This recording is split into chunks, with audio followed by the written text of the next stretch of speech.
Following months of rumours and leaks, Apple have finally unveiled the new iPhone 8, 8 Plus, and the highly anticipated iPhone 10, celebrating the iPhone's 10th anniversary. But what's the difference between them, and which one should you buy? Well, let's start with the iPhone 8 and 8 Plus, and your first thoughts are probably, this looks like the same as before, and you're right, they share a similar design to the last 3 generations of iPhones, complete with chunky bezels and the Touch ID home button. Although the aluminium body has been replaced with glass on both the front and the back, which means, for the first time, they both support wireless charging. Apple says the new iPhones have those durable glass on any smartphone, so hopefully we'll be seeing fewer shattered iPhones in the future. But while size and resolution may be the same as before, both new phones now support True Tone displays, which were first introduced on the iPad and changed the screen's colour to match your room's ambient lighting. Inside, they're running on Apple's brand new A11 Bionic chip, a new 6-core processor with 2 high-performance cores and 4 high-efficiency cores, so you can play the latest games smoothly without destroying your battery life. The Bionic chip will also power the cool new augmented reality, or AR, apps and games, which will be coming soon to the App Store.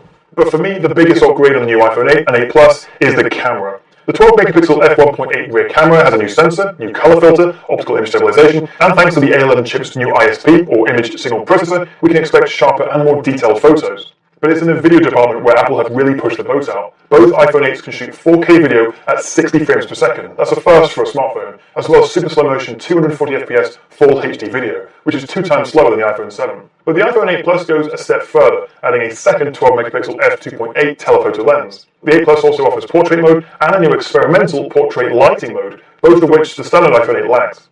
So the 8 Plus has a bigger, high-resolution screen, bigger battery, and a second camera lens with support for portrait modes. Both phones come in 64 and 256GB options, which is twice as much storage for the entry-level model compared to last year. Prices start at £699 for the iPhone 8 and £799 for the iPhone 8 Plus, and they'll both be available to order from September 15th for a September 22nd launch.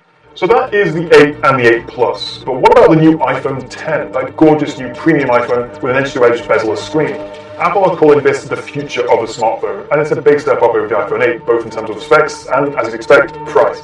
The headline features include a huge 5.8-inch OLED Super Retina display. That's the sharpest and most color-accurate screen ever on an iPhone. The display also supports True Tone and, another first for the iPhone, HDR, both HDR10 and Dolby Vision. But it's the design that's most striking, and there's an obvious absence of the Touch ID home button. Apple is now using a new True Depth camera system on the front for Face ID, so you can unlock your phone using facial recognition.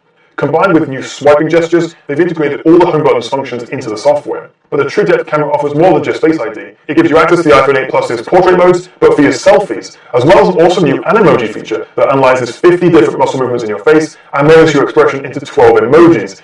Pretty cool.